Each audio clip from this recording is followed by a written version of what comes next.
நண்பர்களுக்கு வணக்கம். நான் உங்கள் இமானுவேல். இன்றும் அடுத்த 24 மணி நேரத்தில் தமிழகம் மற்றும் புதுச்சேரியின் பல்வேறு இடங்களில் இடியுடன் கூடிய வெப்பச்சலன மழை பதிவாக வாய்ப்புகளும் அமைப்புகளும் கூடுதலாக இருக்கிறது. சில மணி நேரங்களுக்கு முன்பாக ஒரு எழுத்துப்பூர்வமான பதிவை நமது முகநூல் பக்கத்தில் நான் பகிர்ந்திருந்தேன். அந்த நேரத்தில் பார்த்தீங்கன்னாக்கா சென்னையினுடைய தெற்கு புறநகர் பகுதியான குரோம்பேட்டை பகுதியில் மழையானது பதிவாக தொடங்கி இருந்தது. ஸோ சென்னை மாநகர் மற்றும் அதனுடைய புறநகர் பகுதிகளிலும் ஆங்காங்கே இடியுடன் கூடிய மழையெல்லாம் பதிவாக இருக்கிறது.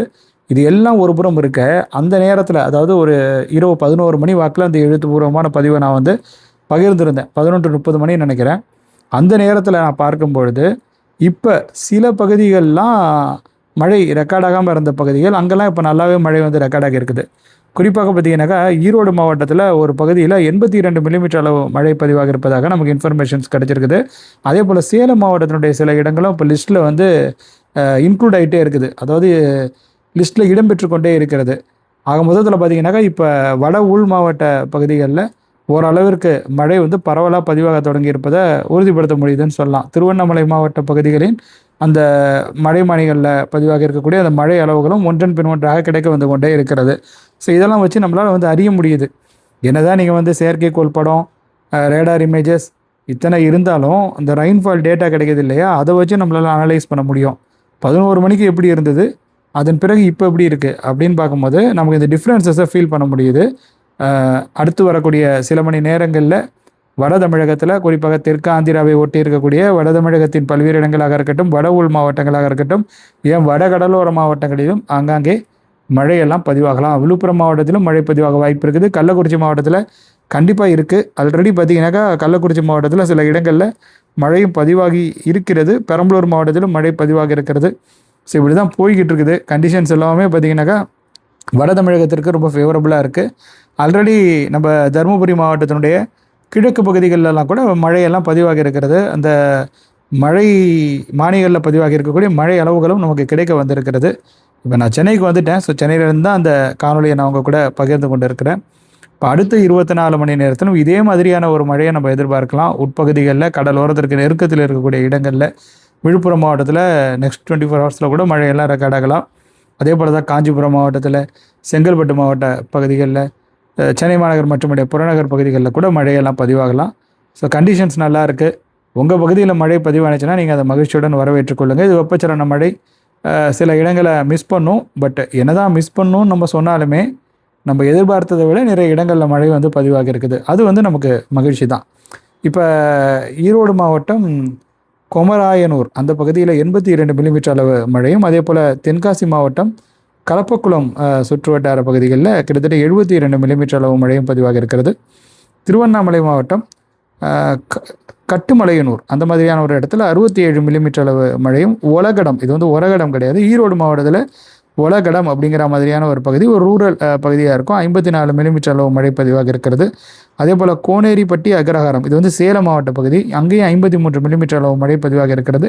ஆக்சுவலாக இந்த பகுதி 11 மணிக்கு நான் பார்த்தப்ப அந்த பட்டியலில் இல்லை. அதே போல் தான் அந்த கோமராயனூர் ஈரோடு மாவட்ட பகுதி சொன்னேன் இல்லையா, அதுவும் பட்டியலில் இல்லை. ஸோ இந்த பகுதிகள்லாம் இப்போ எக்ஸ்ட்ராவாக இன்க்ளூட் ஆகிருக்கு. இப்போ நேரம்னு பார்த்தீங்கன்னாக்கா நீங்கள் நள்ளிரவுன்னு எடுத்துக்கோங்க, இல்லை அதிகாலைன்னு எடுத்துக்கோங்க, எப்படி எடுத்துக்கிட்டாலும் சரி, இந்த நேரத்தில் என்னால் ஒரு காணொலியாக பகிர முடியுது. 12:30 மணி ஆகுது. இன்றைக்கி தேதின்னு பார்த்தீங்கன்னா 19ஆம் தேதி தான். இப்போ அதுதான் சொல்கிறேன், நள்ளிரவு 12:30 நீங்கள் எடுத்துக்கிட்டாலும் சரி, இல்லை 19ஆம் தேதியினுடைய அதிகாலை நீங்கள் எடுத்துக்கிட்டாலும் சரி, அது உங்கள் விருப்பம். அதுக்கப்புறம் நம்ம கோனேரிப்பட்டி அகரகாரம் பற்றி பேசியாச்சா. திருவேங்கடம் நேற்று மங்க மழை பதிவாக இருந்தது. தென்காசி மாவட்டத்தில் இன்று மழை பதிவாக இருக்கிறது, 53 மில்லிமீட்டர் அளவு மழை. அதே போல் ஆவூர் திருவண்ணாமலை மாவட்டம் அங்கே 52 மில்லிமீட்டர் அளவு மழை. கண்ணாம்பூச்சி, இது எந்த ஊருங்க, இது கண்ணாம்பூச்சி சேலம் மாவட்டம் 51 மில்லிமீட்டர் அளவு மழை. அதே போல் சங்கரபாளையம் ஈரோடு மாவட்டம், அங்கேயும் பார்த்தீங்கன்னாக்கா கிட்டத்தட்ட 50 மில்லிமீட்டர் அளவு மழையானது பதிவாக இருக்கிறது. இப்போ நிறைய இடங்களில் மழை பதிவாக இருக்குதுங்க.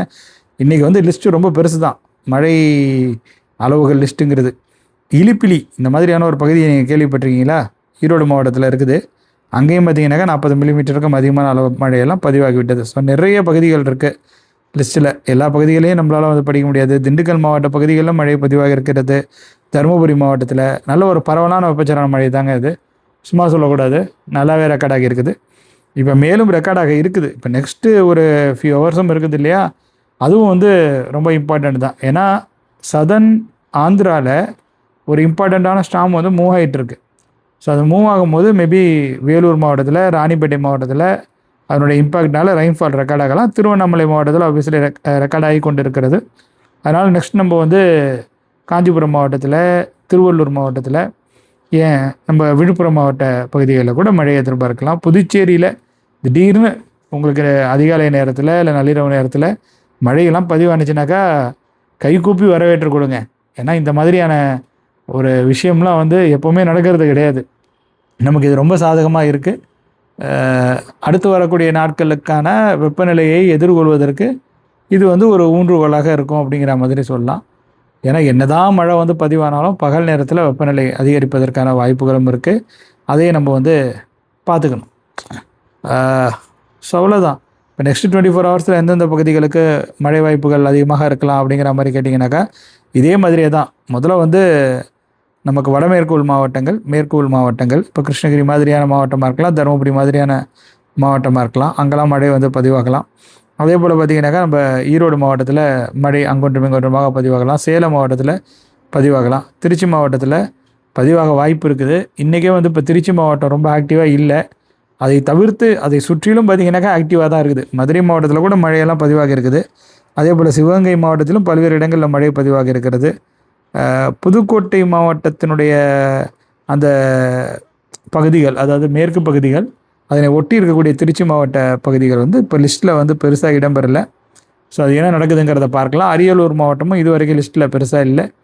கடலூர் மாவட்ட பகுதிகளும் இந்த லிஸ்ட்டில் பெருசாக இடம்பெறலை. பட் அதுக்கு பக்கத்தில் தான் இருக்குது. பெரம்பலூருக்கு வந்துட்டு, திருவண்ணாமலைக்கு வந்துட்டு, ஸோ கடலூர் மாவட்ட மேற்கு பகுதிகளையே நம்ம வந்து லிஸ்ட்டில் வரும் அப்படிங்கிற மாதிரி நம்பலாம். அதுவும் வந்து வந்துடும். எப்படியும் மழை ரெக்கார்ட் ஆகுவதற்கான வாய்ப்புகள் இருக்குது. இன்றைக்கி மழை மிஸ் ஆனால் கூட இப்போ நெக்ஸ்ட் 24 ஹவர்ஸ் இருக்குது. அதில் வந்து மழை கிடைக்கும். அதாவது 19ஆம் தேதி என்று மழை கிடைச்சிடும். 19ஆம் தேதி நள்ளிரவு கூட மழையெல்லாம் பதிவாகும். ஸோ அதை நம்ம மகிழ்ச்சியோடு வரவேற்றுக்கொள்ள வேண்டியது தான். ஸோ 19ஆம் தேதியும் பார்த்திங்கனாக்கா சேலம் மாவட்டத்தில் நான் சொன்ன மாதிரி, பெரம்பலூர் மாவட்டத்தில், கரூர் மாவட்டத்தில் மழை வந்து பதிவாகலாம். திருவண்ணாமலை மாவட்டத்திலும் மழைக்கான வாய்ப்புகள்லாம் வந்து இருக்கலாம். பார்க்கலாம். நான் வந்து பிற்பகல் நேர குரல் பதிவில் அவங்க கூட பகிர்ந்து கொள்கிறேன். அதுதான், நம்ம இப்போ சென்னையில் இருக்கோம். இப்போ உடனே டேப்லெட் எடுத்து என்னால் ஸ்க்ரீன் ரெக்கார்ட்லாம் பண்ணி போட முடியல அந்த சேட்டலைட் இமேஜஸை. ஸோ ஏதோ ஒரு இமேஜை போட்டு அட்டாச் பண்ணி இந்த குரல் பதிவை இணைத்து விட்றேன், கேட்டுக்கோங்க. இந்த மாதிரியான காணொலிகள் அடுத்து வரக்கூடிய நாட்களிலும் உங்களுக்கு வேணும்னு நினச்சிங்கன்னா நீங்கள் இந்த காணொலியை லைக் செய்து கொள்ளுங்கள், உங்கள் நண்பர்களுடன் பகிர்ந்து கொண்டு ஷேர் செய்து கொள்ளுங்கள்.